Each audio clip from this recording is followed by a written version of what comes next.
그리고 예수님의 부활은 또 예수님 스스로 부활하신 한 사건으로 끝나지 않고 결국에 예수님의 십자가 부활의 사건이 한 사건이 아니라 결국에 예수 그리스도를 믿는 사람들에게도 부활의 문이 열린 것입니다. 여러분에게 부활의 은총이 임하시기를 원합니다. 죽을 수 없는 분이 주님께서 죽으셨지만 다시 부활하셨어요. 그래서 주님이 그 능력을 가지시고 우리에게 다가오시는 겁니다. 그래서 예수 그리스도를 믿는 사람들은 예수 그리스도의 그 능력이 우리에게 임해서 우리에게 생명을 부어주는 것이에요. 그래서 부활의 능력은 믿는 사람들에게 생명을 넣어주는 것입니다.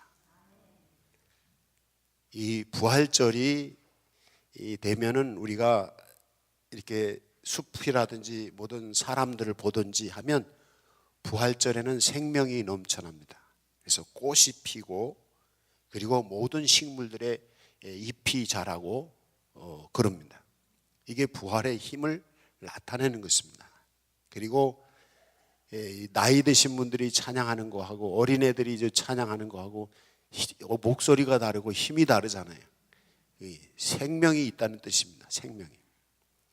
이제 부활 생명이 여러분에게 임하시기를 원합니다.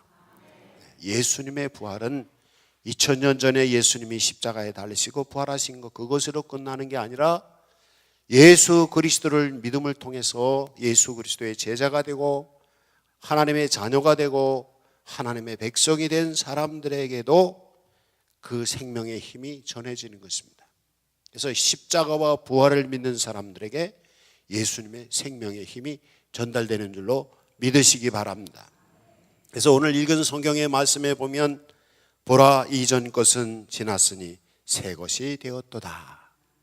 예수님의 부활은 새로운 역사를 만들어가는 것입니다.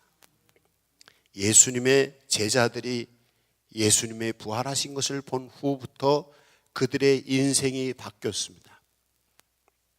사도 베드로가 부활하신 예수님을 만난 후부터 인생이 바뀌고 사도 바울이 부활하신 예수님을 만나면서부터 인생이 바뀌는 것입니다. 기독교의 2000년 역사에서 부활하신 예수 그리스도를 만난 사람들은 다 인생이 바뀌었습니다. 그러나 교회를 다니면서도 부활 생명의 능력에 이 부활하신 예수님을 만나지 못한 사람들은 수십 년 교회를 다녀도 평생 교회를 다녀도 인생 새로운 역사가 시작되지 않습니다. 여러분이 부활하신 예수님을 만나시기 바랍니다. 부활하신 예수님을 만나는 것은 예수 그리스도의 생명의 능력이 우리 안에 임해서 부활하신 예수 그리스도의 성령이 우리 안에 오셔서 우리를 다스리심을 통해서 우리의 인생에 새로운 인생사가 열리는 것입니다. 이 믿음을 가지고 사시기 바랍니다. 기독교의 역사가 지속적으로 유지될 수 있는 것은 다른 것이 아니라 바로 이 부활 생명을 경험하는 사람들, 부활하신 예수 그리스도의 성령님을 만나는 사람들에 의해서 교회의 역사는 시작이 되고 교회의 역사는 유지가 되고 교회의 역동성, 힘은 거기서 나옵니다.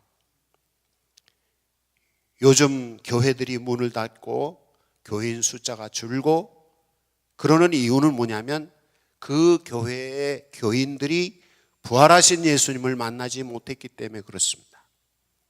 부활하신 예수 그리스도를 만나서 그 부활하신 예수 그리스도의 능력이 그 성도들 안에 역사할 때 그들의 인생이 새로운 날로 새로워지는 인생의 역사가 진행되는 것이기 때문에 그런 교회는 문 닫을 수가 없어요. 인생이 멸망에 이르고 패망에 이르고 불행한 인생이 되는 것은 부활하신 예수님이 없기 때문인 것입니다. 여러분이 부활하신 예수님을 만나시고 부활하신 예수님이 여러분을 주관하시면 여러분의 인생은 새롭게 시작될 뿐 아니라 날마다 새로워지는 인생이 되는 줄로 믿습니다. 그래서 이전 것은 지나갔습니다. 이전에는 무슨 일이 있어도 상관없습니다. 그러나 지금 우리가 부활하신 예수님을 만나면 우리는 새로운 인생사를 쓸 수가 있는 것입니다. 과거를 다 바라보고 사지 마세요. 과거의 상처 끌어안고 과거의 아픔 때문에 괴로워서 살지 마세요. 이전 것은 지나갔어. 예수 십자가와 함께 여러분이 연합해서 옛사람을 죽이세요. 여러분의 과거의 역사에 우물하고 침울한 과거의 상처와 아픔들을 예수 십자가와 함께 죽이세요. 그리고 부활하신 예수 그리스도와 함께 여러분의 인생사를 새로 시작하세요. 이게 예수 믿는 것이고, 그럴 때 인생은 새로워지는 것입니다. 옛날에는 교회를 가면 사람이 새로워진다고 그렇게 했어요. 그래서 이 예수 안 믿는 사람들이 교회 가면 새로워져. 그러면서 이 자기 식구들 중에 좀 새롭게 돼야 될 사람이 있으면 자기는 교회 안 가면서도 교회로 보내는 거예요. 새로워지라고. 옛날에 부모님들이 교회는 안 다니면서 자기 자식은 잘 되라고 교회로 보내는 거예요. 교회 가면 새로워진다고. 그 새로워지는 이유가 부활하신 예수, 십자가에 달리신 예수와 함께 옛사람은 죽고 부활하신 예수님과 함께 새 사람으로 시작할 때 변화, 거듭남의 역사가 일어나고 성화, 거룩해지는 역사가 일어나기 때문에 그렇습니다. 그런데 요즘 안 믿는 사람들 중에 교회 가면 사람이 새로워진다고 생각하는 사람이 있을까요? 요즘은 못 들어본 것 같아요. 그 얘기는 무슨 얘기인가 하면 교인들이 새롭지 않고 교인이 아닌 사람이나 똑같으니까 안 믿는 사람들이 볼 때 믿는 사람이나 나나 똑같아. 그러니까 교회 가면 새로워진다는 말이 없는 거예요. 누구 책임이에요? 여기는 우리 책임입니다. 믿는 사람들은 안 믿는 사람들이 볼 때 믿는 사람들은 우리와 좀 다르네? 그 다른 게 뭐냐 하면 부활의 생명의 능력인 거예요. 이 부활의 생명의 능력이 있는 사람은 새 역사를 만들어가는 것입니다. 자기의 인생을 새롭게 만들어가는 것입니다. 부활의 생명의 능력이 있는 사람은 날마다 새로운 인생을 창조해 나가는 것입니다. 이 은혜가 여러분에게 임하기를 원합니다. 이 부활의 역사는 어떻게 이루어지는가? 부활하신 예수 그리스도의 성령이 우리 안에 함께 계셔서 우리를 지배하시고 우리를 다스릴 때 가능합니다. 그럼 부활하신 예수 그리스도의 성령을 만나려면 우리는 어떻게 해야 될까? 기도해야 됩니다. 기도밖에는 다른 방법이 없어요. 예수님이 어떤 사람을 치료했어요. 제자들이 우리가 하는데 이 사람 치료가 안 되는데 어떻게 해서 예수님은 이 사람을 치료하셨습니까? 그래 물어봐요. 그랬더니 예수님 말씀이 기도밖에는 다른 방법이 없다. 기도하는 성도들이 되시기를 바랍니다. 기도하는 사람이 부활의 영이신 성령님을 만나고 부활의 영이신 성령님이 함께 계실 때 생명의 능력이 역사하는 것입니다. 그럴 때 자유함이 있고 거룩한 삶이 열려지는 것이에요. 우리의 인생이 왜 비참한가? 부활하신 예수 그리스도가 계시지 않기 때문이에요. 그럼 왜 부활하신 영이 우리에게 계시지 않는가? 기도하지 않기 때문인 것입니다. 여러분이 여러분의 인생을 새롭게 쓰시기를 원하신다면 먼저 기도부터 시작을 하세요. 기도할 때 부활하신 영이 나와 함께 계셔서 만나달라고 기도하세요. 그리고 성경에 보면 기도를 쉬지 말고 기도하라, 깨어 있어서 기도하라, 이런 말씀이 있어요. 깨어라는 거는 뭐예요? 정신 차리라는 거예요. 정신 바짝 차리고 부활하신 하나님 성령님을 만나기 위해서 정신 차리고 깨어서 기도하는 거예요. 그거밖에는 부활하신 영을 만날 일이 없습니다. 많은 분들이 기도하기가 어렵다고 하는데 기도하다 보면 주무시는 분도 있어요. 왜? 정신을 차리지 않으니까, 깨어있지 않으니까. 예수님의 12 제자들도 예수님이 겟세마네 동산에서 기도하실 때 잠자고 있었어요. 피곤하니까. 여러분이 깨어 있어서 기도하는 성도가 되시길 바랍니다. 깨어 기도하는 성도에게 부활하신 영인 성령님이 찾아오시는 거예요. 그럼 부활의 영이 계시니까 생명의 능력이 역사하고, 그러니까 능력이 있으니까 자유함이 있고 거룩한 길로 갈 수 있는 것입니다. 이 믿음의 성도들이 다 되시기를 바랍니다. 또 다른 한 가지가 있는데 그것은 말씀입니다. 이제 새 역사가 시작이 되려면 말씀이 있어야 됩니다. 저는 늘 요즘 걱정하는 게 있어요. 걱정하는 게 우리나라를 걱정합니다. 그리고 교회를 걱정해요. 뭔가 하면 다른 게 아니라 우리나라가 경제적으로도 세계적으로 좀 우수한 나라이고, 다들 공부도 많이 해서 학업 능력도 뛰어난 나라이고, 다 좋아요. 그런데 문제는 우리나라의 모든 지금 세태를 볼 때 썩어질 것을 구하는 나라가 됐다는 것이에요. 교회를 볼 때도 교회도 썩어질 것을 구하는 교회가 되고 있다는 거예요. 이 썩어질 것이라는 것은 성경에 보면 썩어질 것은 없어질 것이에요. 우리의 육체는 썩어지나요? 나중에 안 썩나요? 누구든지 다 죽습니다. 다 죽어서 결국에 이 육체는 썩어지는 것이에요. 그런데 그 육체를 위해서 아름답게 하기 위해서, 그 썩어질 육체를 아름답게 하기 위해서, 그 썩어질 육체를 건강하기 위해서 아무리 건강식품을 먹고 돈을 들여서 병원에 가서 치료를 해도 결국에는 죽어요. 그리고 그 썩어질 것을 위해서 좋은 음식을 먹고 즐기고 다 하는데 결국엔 죽어요. 이게 지금 한국의 가장 무서운 병입니다. 한국뿐이 아니래요. 세계의 병이에요. 이게 뭐냐면 경제가 어떻다 그러지. 아무리 부자 나라도요, 경제가 부자 나라 있던 나라도 다 망했어요. 나라도 망합니다. 영원히 존재하는 나라는 우리가 아는 역사 가운데 없었어요. 세계를 지배했던 로마도 없어졌고요. 몽골, 세계 각 지역으로 나갔던 건 몽골도 없어졌어요.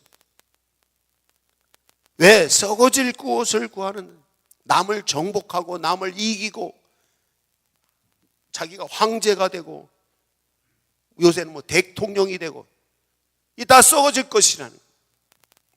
아무리 대통령도 죽고 황제도 죽어요. 죽을 수밖에 없는 게 인간이기 때문에.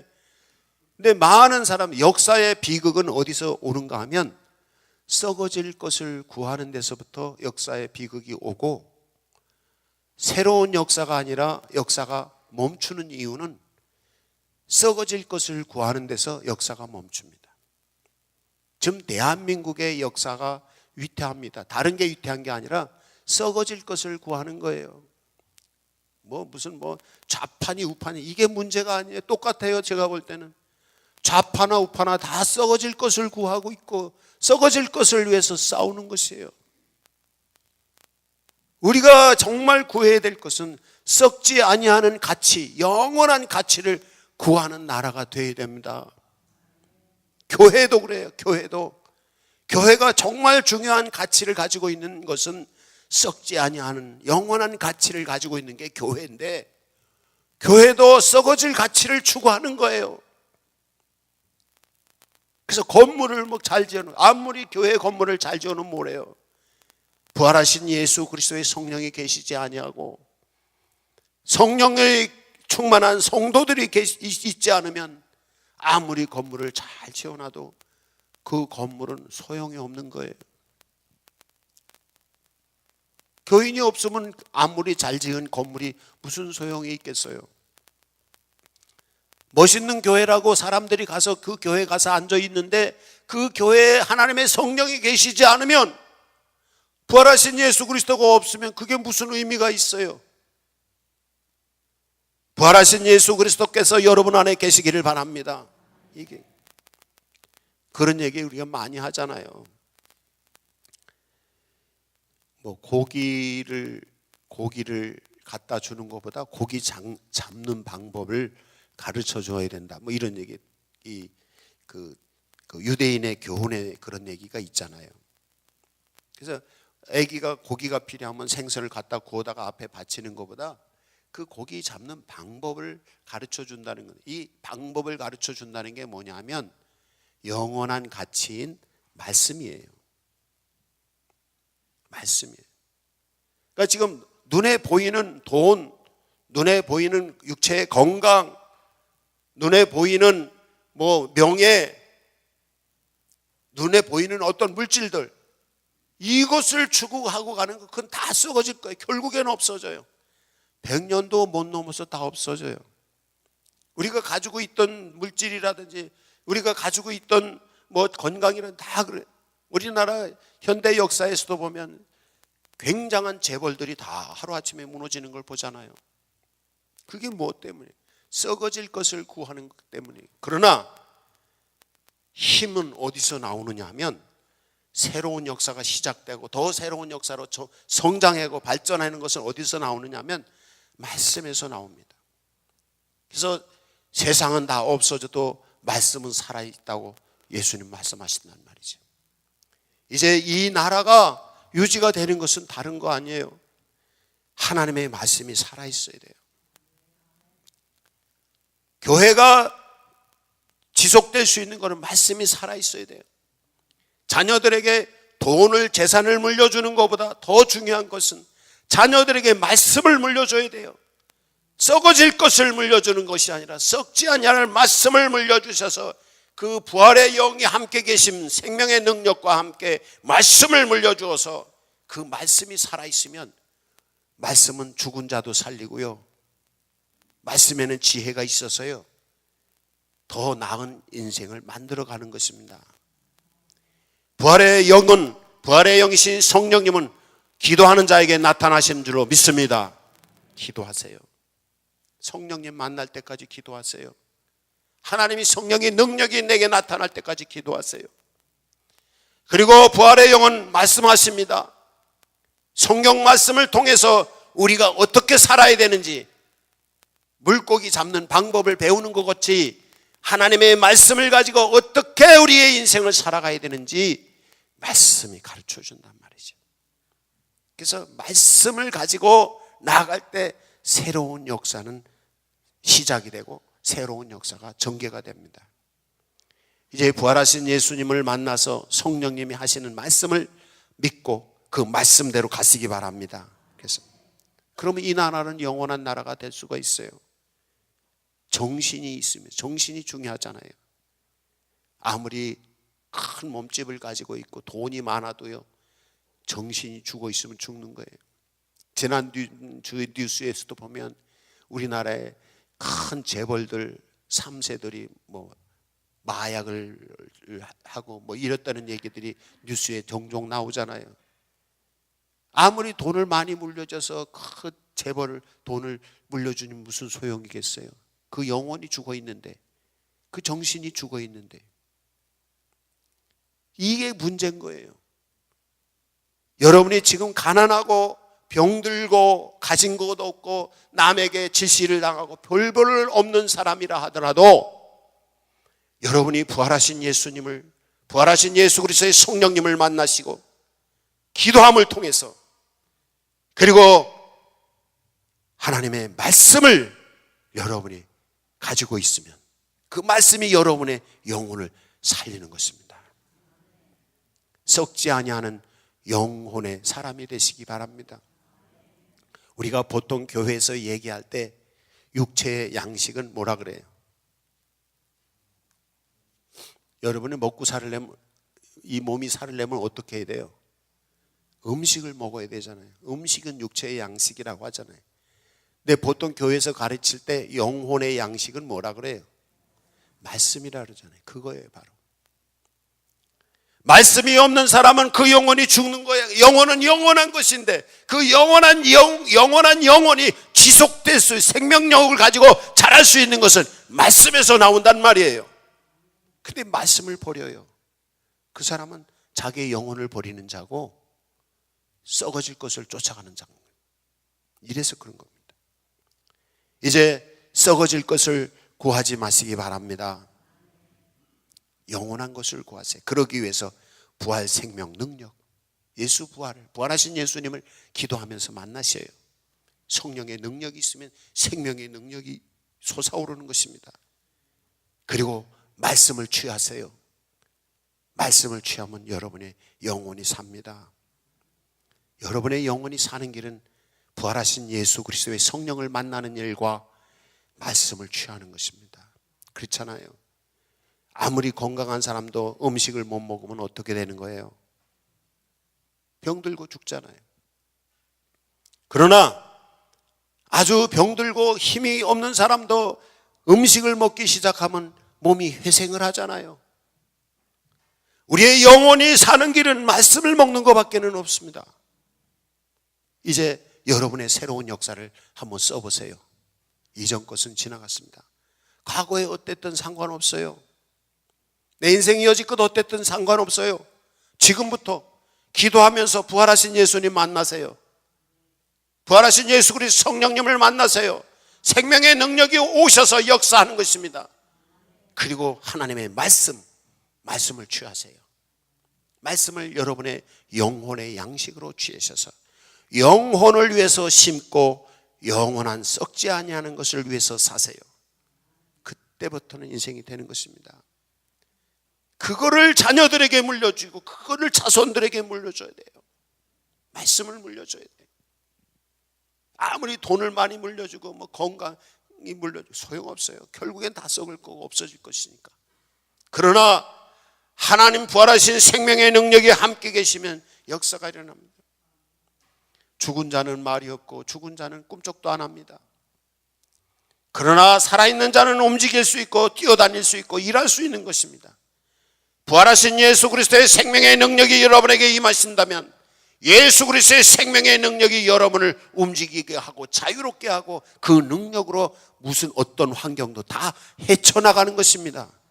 그러므로 부활하신 예수 그리스도를 만나야 됩니다. 왜 역동성이 없는가? 왜 생명력이 없는가? 인생이 왜 이렇게 힘든가? 부활하신 예수 그리스도 생명의 능력이 내 안에 없기 때문이에요. 그 영혼이 새로워지는 것은 십자가에 달리시고 부활하신 예수 그리스도를 통해서 우리의 영혼이 새로워지는 것이거든요. 그저 예수 그리스도를 믿고 영접하세요. 그리고 그 성령, 부활하신 성령이 내게 오셔서 나에게 생명을 달라고 기도하세요. 주실 때까지 기도하세요.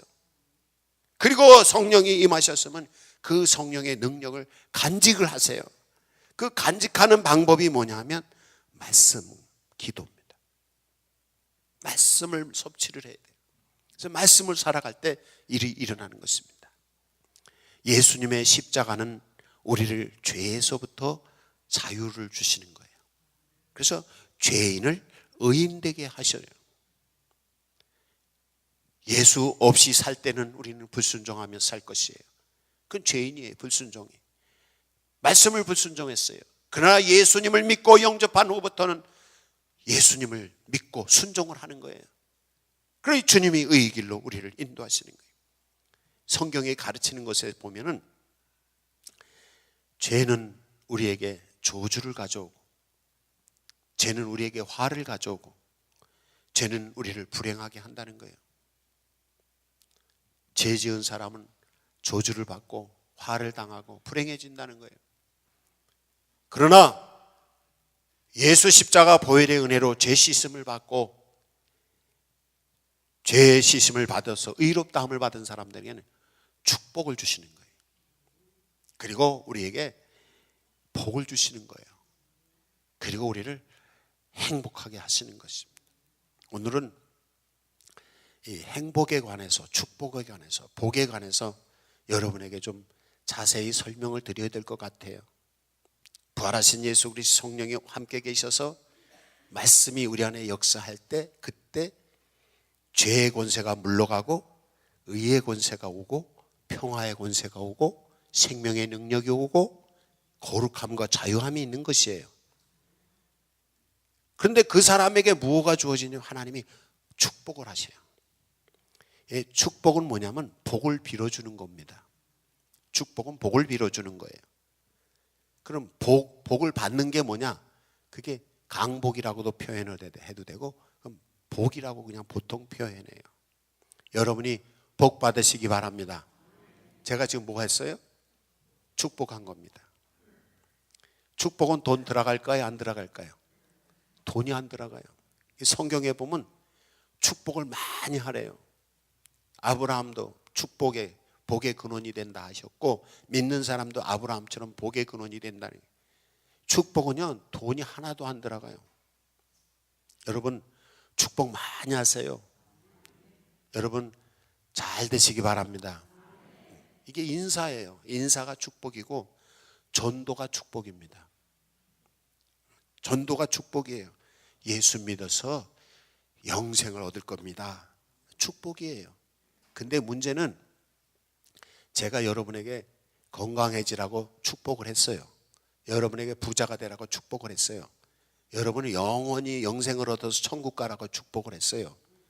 근데 여러분이 안 믿었어요. 그럼 그 복이 올까요? 안 올까요? 안 오는 거예요. 그러니까 이 복은 누가 주시는 거냐면 하나님이 주시는 겁니다. 하나님이 받을 사람을 보고 주시는 거예요. 복은. 그러니까 받을 사람이 믿음으로 받아들여야지. 아무리 좋은 걸 갖다 준다 해도 안 받으면 안 되는 거잖아요. 축복은 남이 하는 거예요. 자기가 자기를 축복해도 돼요. 여러분 축복하시기 바랍니다. 축복하셔야 돼요. 부활하신 예수의 생명의 능력이 내게 임하시기를 원합니다. 주여 오시옵소서. 자기에게 자기 축복하고 자녀들에게 축복하시고 이웃 사람에게 축복하시고. 제가 전도하거나 안 믿는 사람 다녀보면요, 축복하면요 안 믿는 사람도 다 좋아해요. 전도하는 게 다른 게 아니에요. 축복입니다. 예수께서 당신에게 복 많이 주시길 바랍니다. 오늘부터 다니시면서 옆집마다 만나는 사람마다 예수님께서 당신 부자 되길 바랍니다. 그렇게 말해요. 그냥 부자 되세요 그러지 말고 앞에다 누굴도 예수님께서 당신에게 복 주셔서 부자 되길 바랍니다. 예수님께서 당신에게 복 주셔서 건강해지시길 바랍니다. 이건 썩어질 거예요. 근데 예수님께서 당신에게 복 주셔서 천국 가기 바랍니다. 이건 썩지 않은 것이에요. 예수님께서 복 주셔서 영생을 얻으시기 바랍니다. 이 썩지 않은 것이에요. 이 축복이 전도입니다. 이제 앞으로 축복의 성도가 되시기를 바랍니다. 그래서 받을 사람이 받을 자격이 없으면 마태복음 10장에서 예수님이 제자들에게 전도하러 가라고 말씀하시면서 하는 말씀이, 그 사람들이 받을 자격이 없으면 그 빌은 복이 다 나한테 돌아온다는 거예요. 그래서 제가 우스갯소리로 하는 말이, 목사가 잘 되는 이유는 성도들이 복 받을 준비가 안 돼 있어서 목사가 축복하면 그 복이 다 목사한테 돌아와 가지고 목사가 복을 다 받는 거예요. 그러니까 저는 얼마든지 축복하겠습니다. 여러분이 복 받을 준비하고 있는 분은 복이 쏙쏙 하나님이 여러분에게 주실 것입니다. 그러나 여러분 복 받을 준비가 안 돼 있는 분은 하나님께서 그걸 다 나한테 주실 거예요. 그러니까 복을 많이 누리시려고 하면은 다른 사람의 복을 많이 빌어주세요. 다른 사람에게 복을 많이 빌어주세요. 특히 썩지 아니할 복, 영생의 복을 빌어주세요. 그게 뭐겠어요? 전도죠. 전도를 많이 하시면 여러분이 성령 충만하고 능력 충만하고 하나님의 은총을 누릴 수 있답니다. 그럼 복은 하나님이 주시는 거고 축복은 우리가 복 받으라고 빌어주는 거고, 그럼 행복은 뭘까요? 행복은 복을 받았는데 그 받은 것을 누리는 겁니다. 받은 것을 행복해 하는 것, 만족해 하는 게 행복입니다. 그러면 행복해 하는 거는 하나님이 만들어주는 거예요? 남이 만들어주는 거예요? 내가 만드는 거예요? 내가 만드는 거예요. 여기서 부활의 영이 친히 우리에게 오셨어요. 우리에게 생명의 능력을 주셨어요. 우리에게 살아 역사해요. 그런데도 행복하지 못한 사람이 있단 말이에요. 왜? 그걸 느끼지도 못하고 감사하지도 못하고 예배하지도 못하고 기뻐하지도 않아요. 행복은 자기가 만드는 거예요. 행복은 내가 만드는 거예요. 축복, 복, 행복, 그 중에서 복은 하나님이 주셔야 되는 거예요. 그러나 축복하고 행복은 내가 만들 수 있어요. 아무리 못 사는 사람도 숨은 쉬고 있죠. 예? 돈 없는 사람도 숨 쉬죠. 숨 쉬고 있는 게 큰 복인 거예요.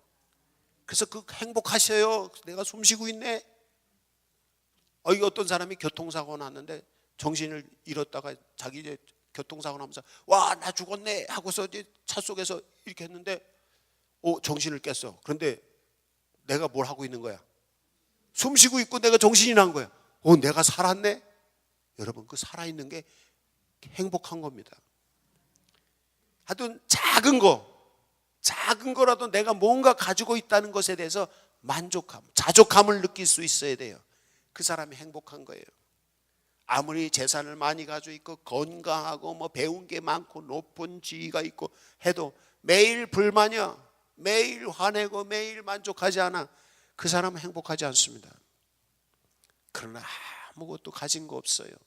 재산도 없고 아무것도 없어. 어떤 사람은 병들었어. 몸은 병들고 돈은 없고 사람들은 나를 질시하고, 그래도 부활하신 예수님이 내 안에 계셔서 나에게 생명을 주셨으니 그저 감사하고 만족하는 거야. 그게 행복한 거예요. 그리고 하나님의 말씀을 따라서 말씀 안에 있어 내가 남들한테 손해를 보고 사기를 당하고 남한테 미움을 받고 뭐 해도 무시를 당하고, 그래도 부활하신 예수님이 내 안에 계시고 말씀이 내 안에 있어. 그럼 그것으로 만족할 수 있는 거예요. 그게 행복이에요. 행복과 축복은 하나님이 주시는 거다, 내가 만드는 거다? 내가 만드는 거예요. 하나님이 주신 복을 가지고 감사합니다, 좋다, 그렇게 느끼는 게 행복이에요. 어떻습니까? 여러분 행복하십니까? 부활하신 예수 그리스도의 성령이 여러분 안에 함께 계셔서 여러분의 영혼을 구원하여 주셨습니다. 행복하세요. 그래서 감사 찬송하시고 기뻐 뛰며 즐거워 찬송하고 하나님을 섬기고, 그리고 여러분의 인생을 힘차게 살아가세요. 행복할 수 있는 방법은 내가 주어진 복을 헤아려서 만족하면서 기뻐하면서 그것을 가지고 주님 하나님의 은사를 받은 선한 청지기로서 사명을 감당하는, 청지기 사명을 감당하는, 그게 행복한 겁니다. 사과를 10개 가지고 있는 사람이 11개 가지고 있는 사람, 100개 가지고 있는 사람 저게 부러워가지고 매일 속상해하고 있는 게 아니라, 사과를 10개 가지고 있든지 사과를 1개 가지고 있든지 그 하나 있는 것을 까면서 먹으면서 또 옆에 사람하고 나눠 먹으면서 맛있다 하고, 그 사람이 행복한 거예요. 사과를 몇 것짜가 쌓아놓으면 뭐래? 행복하지 않으면 소용없는 거예요. 그러나 하나의 사과가 있어. 그래서 그걸 까서 나도 먹으면서 옆에 사람을 먹으면서 야 이건 맛있지 그러면서 행복을 나누어서 만드는 거예요. 행복은 하나님이 주신 복을 가지고 행복을 누리는 성도들이 되시기를 바랍니다. 행복은 여러분이 할 수 있는 거예요. 이게 말씀을 통해서 우리가 배우는 것들입니다. 그리고 내가 복을 못 받았다 하더라도 복 주시기를 비는 게 뭐라고요? 축복입니다. 축복은 누가 하는 거예요? 내가 하는 것, 사람이 하는 것입니다. 행복은 남이 못 만들어줘. 내 스스로가 혼자 해야 돼. 행복은 아무리 옆에 사람이 행복을 하라 해도 할 수가 없어. 내 스스로 만족하는 게, 자족하는 게 행복이야. 그런데 축복은 자기도 자기를 축복할 수 있고 다른 사람도 나를 축복할 수 있고 하나님도 축복하실 수 있어요. 그걸 기억을 하세요. 그래서 하나님이 축복하실 때 아멘 하고 받으시고, 목사가 축복할 때 아멘 하고 받으시고, 이웃 사람이 축복할 때 아멘 하고 받으세요. 그리고 자기도 자기에게 축복하세요. 복을 빌으세요. 그건 사람이 하는 것입니다. 축복은. 그래서 축복을 많이 하세요. 그래서 우리 성도들이 축복을 많이 하시기 바랍니다. 하루에 몇 번 정도 해야 될까요? 여기서 정합시다. 우리 회의를 해가지고 거수를 합시다. 한 번 해야 되나요? 축복을 10번 해야 되나요? 그것도 안 된 거. 그럼 100번 할까요? 조금 소리가 나오는 것 같고. 그럼 그럼 1000번 할까요, 하루에? 예? 10,000번? 한 분만 아멘 했어요. 10만 번 합시다, 그럼. 반밖에 대답 안 했어. 과반수. 100만 번 합시다. 예, 축복을 100만 번이라도 하루에 하세요. 자기에게 축복하고 자녀들에게, 보이지 않는 자녀에게도 축복하세요. 매일 자녀 때문에 걱정하고 소갈이 하지 마시고, 하나님 우리 안무개에게 복을 내려주세요. 우리 안무개에게 복을 내려주세요. 제가 몇 년 전부터 깨달은 게 있어요. 사람의 이름을 불러서 그 사람에게 축복하면 하나님이 그 사람에게 복을 주신다는 걸 제가 몇 년 전부터 깨달았어요. 그래서 성도들한테 속회에서 속장님들이 속회별로 아들, 며느리, 딸, 사위, 손자, 손녀 다 이름 적어가지고 내려는데 3사람밖에 안 냈어. 뭐 하는 거예요? 그래서 안 되겠어서 제가 신방 다니면서 다 물어보는 거예요. 요새 아들 이름이 누구냐, 며느리 이름이 뭐냐. 왜? 그걸 제가 컴퓨터에, 이 핸드폰에다가 다 적어놓고 기도할 때마다 핸드폰을 열어놓고서는 그 이름을 다 외우지 못하니까 이름을 불러가면서 아무개 장로님 거기 아들 며느리 다 불러가면서 축복은 우리가 하지만 복은 누가 내리신다? 하나님이 하십니다. 수없이 축복합시다. 나라를 위해서도 축복하세요. 남 흉보는 건 뭐야 그럼? 그게 저주입니다. 남 욕하는 건 뭐야? 저주예요. 근데 그 사람이 저주받을 사람이 아니야. 그러면 그 저주가 누구한테로 오는 거야? 나한테 오는 거예요. 그러니까 저주하지 마세요. 부활의 영이 친히 우리 안에 함께 계십니다. 부활의 영이 우리 안에 계시면 남이 우리를 저주해도 그 저주는 돌아가는 겁니다. 남이 나 욕한다고 화낼 것도 없어.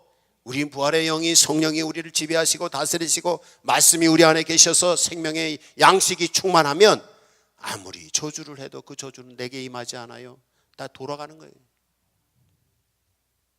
그런데 남이 나에게 축복을 했어. 그러면 우리가 부활의 영이 함께 계셔서 말씀 안에 우리의 영혼이 강건한 상태에 있으면 어떻게 해요?